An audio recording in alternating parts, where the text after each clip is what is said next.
नमस्कार मंडळी, आज मी तुमच्यासोबत 4 साहित्यामध्ये अगदी झटपट होणारी बटाटा पापडी कशी बनवायची ते सांगणार आहे। अतिशय पौष्टिक आहे, मुलांच्या टिफिन बॉक्सला सुद्धा तुम्ही देऊ शकता। चला तर मग व्हिडिओला सुरुवात करूया। साहित्य बघून घेऊया। 1 वाटी ज्वारीचं पीठ, 1 वाटी गव्हाचं पीठ, 2 चमचे बेसन पीठ आणि 1 बटाटा। मसाल्यांमध्ये 1 चमचा लाल तिखट, अर्धा चमचा हळद, 1 चमचा ओवा, 1 चमचा धने पावडर आणि चवीपुरतं मीठ घेतले। आता सगळे जे आपण पीठ घेतलेले आहे ते व्यवस्थित असे गाळून घ्यायचे आहे। पीठ गाळले गेलेलं आहे। आता यामध्ये संपूर्ण मसाले ॲड करायचे आहे। आता यामध्ये 2 चमचे मी पांढरे तीळ घेतलेले आहे आणि यामध्ये आपण व्यवस्थित असं संपूर्ण गोष्टी मिक्स करून घ्यायच्या आहे।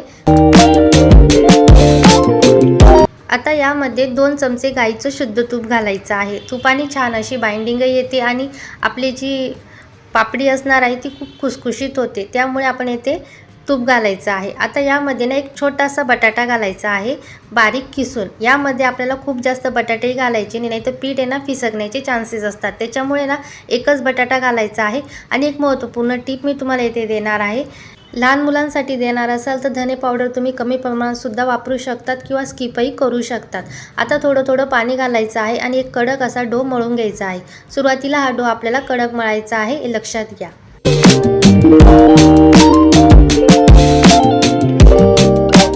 तर सुरुवातीला मी पिठाचा गोळा व्यवस्थित असा कडक मळून घेतलेला आहे। आता याचे 2 भाग करायचे आहे आणि ज्या भाग आपण वापरात आणणार आहोत त्याचं थोडंसं पाणी लावायचं आणि थोडासा मऊसूत करायचा आहे। नॉर्मल आपल्याला असं हाताला पाणी लावून फक्त आपल्याला इथे हे पीठ मळून घ्यायचं आहे। आता हे पीठ मळल्यानंतर या पिठाचे ना आपल्याला 2 गोळे करायचे आहे आणि 2 हुंडे केल्यानंतर आपल्याला येथे हे पीठ आहे ना व्यवस्थित असं हाताने चपटं करून घ्यायचं आहे। आता आपल्याला याची पसरट अशी चपाती लाटून घ्यायची आहे। तर चपाती लाटत असताना आपल्याला खाली पीठ डस्ट करायचं आहे। तर यावर आहे ना आपण ज्वारीचं किंवा गव्हाचं कसलंही पीठ डस्ट करू शकतो। तर मी येथे ना गव्हाचं पीठ घेतलेलं आहे आणि व्यवस्थित अशी पसरट आपल्याला चपाती लाटून घ्यायची आहे।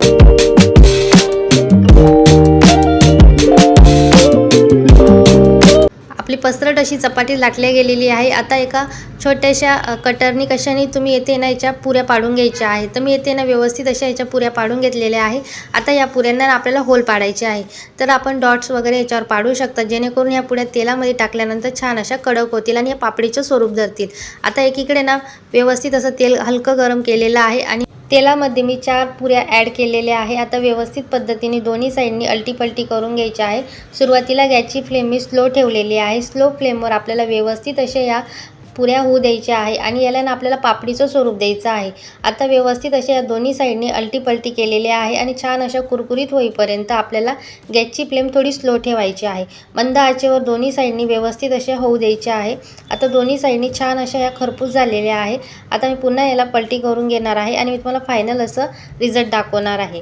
तर मित्रांनो, गॅसची फ्लेम सुरुवातीला मंद ठेवायची आहे, त्यानंतर वाढवायची आहे आणि परत मंद ठेवायची आहे, जेणेकरून पुऱ्यांना ना असा नरमपणा येत नाही आणि पुऱ्या छान अशा कडक होतात। फक्त आपल्याला ना या प्रोसेस थोड्याशा स्लो प्रोसेसमध्ये करायची आहे, जेणेकरून याला छान असा कडकपणा येईल। आणि जर तुम्हाला जर अशा सॉफ्ट पुऱ्या हव्या असेल तर तुम्ही कडक तेलामध्ये सुद्धा तळू शकतात।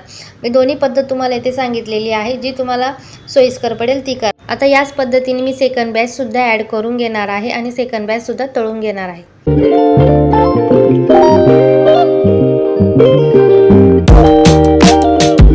अशा पद्धतीने मित्रांनो झटपट आपल्या 4 साहित्यामध्ये बटाट्याची कुरकुरीत अशी पापडी तयार झालेली आहे। मी तुम्हाला अगदी जवळून दाखवते, मस्त अशी कुरकुरीत झालेली आहे आणि इतकी क्रिस्पी होते ना, मी तुम्हाला शब्दात सांगू शकत नाही।